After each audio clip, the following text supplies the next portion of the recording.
We're all aware of the options of alternative energy, and everybody in Cayman has been asking, when will CUC make the move? Well, today in the hot seat, we have the man himself, Mr. Sacha Tibbetts. Welcome. Thank you. Well, the wind is blowing, the sun is shining, the waves are moving. We would assume that everything is possible. So from your research, which renewable resource do you think that you're more likely to implement? I think right now the simplest of all resources is solar. It's a very, very mature technology. The cost is very good. It's certainly less than the cost of diesel right now. It is also very competitive amongst other renewable energy resources. And as you see, it really is the only one that is here so far, even though there are other technologies that are viable in this jurisdiction as well. So let's just go into that. There is a solar farm here in Cayman. CUC pulls their power and sells that back to the customer, but CUC does not own the solar farm, is that correct? Correct. We don't own it. It's owned independently. We have a contract with them to buy all of the power that they produce, and we sell that on to the consumer with no margin. So do I have a shot at creating my own solar farm, calling you up and say, hey, I can generate another 5 megawatts. Let's see if we can work a deal. So you definitely have a shot at putting renewable energy on your home, and every one of our customers has... He doesn't believe that I can do it. Well, it's not that, Matt. It's not that, Matt. I just want to say that when we get into business with a power plant, it has to be with a company that is qualified to operate such a thing. They have to have a track record. These things are large enough that they're bumping the grid, right? And they can make an impact. And while I am certain that if you put your mind to it, you would be a fantastic solar farm owner, we would want you to prove that to us, right? And I think the regulator would too. But there are vendors out there that want to do that. CUC is one of them. We are very interested in providing bulk renewable energy power to the grid. Well, I say it because I think that sometimes we think that CUC is afraid of competition, and you are the big player in the energy market. So can anybody get involved? We're not afraid of competition. The reality is if somebody can come and do this better than we can and sell it to us cheaper than we can produce it ourselves, that's a benefit for everybody, including the customer. So if it's possible, we're happy to facilitate. I've heard that there are people out there who are generating their own power through their own panels and selling that back to CUC as well. Is that true? Yes. So just to be clear, I mean, customers can put renewable energy on their homes, and we have a couple of programs which they can take part in that. There's the core program, and then we have a DER program, which is Distributed Energy Resource Program. There are two different rate structures, but there are ways for the consumer to use renewable energy on their premises to augment their own usage.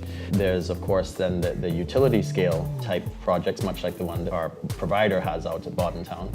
And those type of projects will come in greater volume over the next few years, and those will be done by utility scale type companies that are qualified to do that type of work.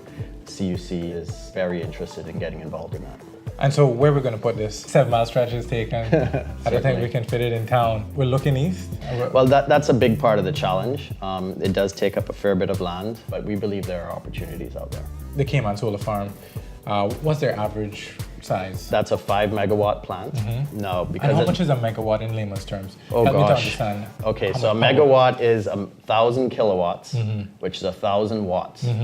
Your regular LED bulb is about 9 watts. So think about maybe 100,000 of those is a megawatt. How much does Cayman need to run every day? How much megawatts? Our record peak load, which was set a couple of years ago, is 105 megawatts. We don't set that. That's what the consumer does. So we don't turn their devices on, they do. But typically our average load is in the region of about 70 megawatts. Wow, so the farm... it's producing about, on an energy basis, I don't know the exact number, but it's in the order of about 1.5% of all of Cayman's energy. And where would you want to see renewables versus diesel in the mix at CUC? What percentage? We have a plan, the Integrated Resource Plan calls for almost 60% of all energy coming from a renewable resource, whether that is solar, wind, There's also the municipal solid waste plant that the DECO group and government are working on together. That's considered renewable energy.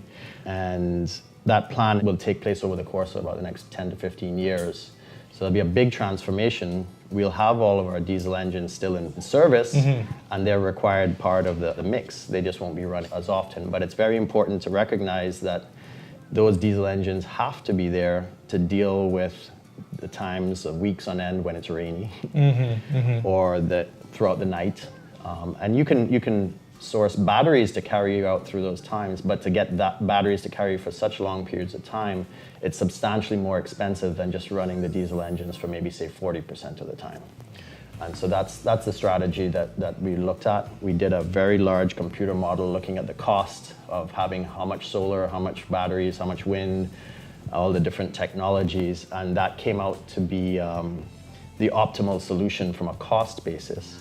What was very nice about that is the solution that was output from the model complied with the Paris Accord with respect to reduction of CO2, which was very nice to see because we now know that we can do that without incurring any cost to the consumer, so it's almost like we need to do this, we have to do this, right? The Paris Accord is about global warming, which of all the countries in the world that are going to get affected by global warming, Cayman is one of them. If we had sea level rise of 1 meter or 2 meter, think about all the land we would lose, right? Now the reality is that Cayman is never going to be able to destroy or fix the global but it's environment. good to participate. However, how can we stand up and say, hey, save our little country, right?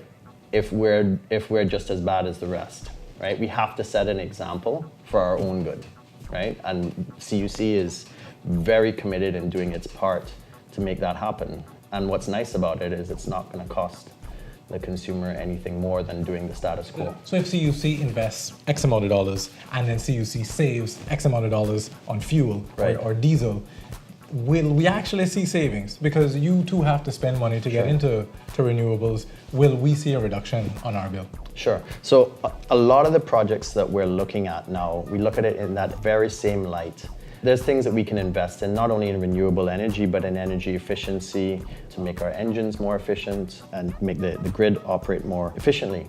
And so we look at those and say, okay, well, let's say we're going to spend, I don't know, $20 million on this piece of equipment, whatever it is.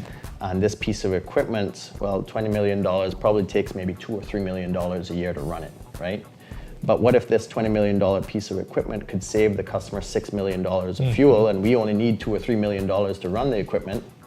Well, then there's money there for the customer, right? So in all of these instances, we look at it like that because it's very important that the cost of energy is managed, right? If our customers can't afford the power, well, we can't sell it, right? But on a more important level, if we are producing power in this jurisdiction at a higher cost than, say, another neighboring jurisdiction that's competing for the same tourists, competing for the same financial industry, well, we're losing ground in that competitive market, right? So not only are we looking to save the customers as much money as possible, but we're also looking to make sure that the jurisdiction is the most competitive from an energy standpoint, so that the economy here is as strong as it can be, so that we as a utility and we as a country and we as all of our customers, which I am one, as well as every single one of our employees is one,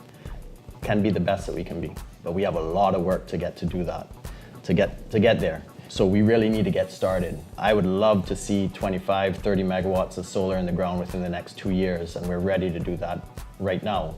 There are some hurdles that we have to go through. We have to work with the regulator on how that's going to happen. I know they're keen to get it going as well. So who is going to do this? Your employees are well qualified to work on diesel engines and what we consider traditional technology for power generation. So isn't that another expense for you? One of our key initiatives at work is to make sure that our staff can be the best that they can be. Right? Our staff are very engaged in what we're doing. They realize what we're doing is better for the country. We're going to give them all the tools that they need, whether that's training, equipment, or whatever it is that they need to take part in this change in the company so that they can continue to do what they do, just in a different way. You just heard it from Mr. Sacha Tibbetts. Thank you very much for being open and honest about CUC's position on renewables. And I trust that you guys will invest the money wisely and make the right choices so that we, the public, get to benefit from some cost savings with your renewable energy goals. Thank you very much. Thanks, Matt. That's what it's all about.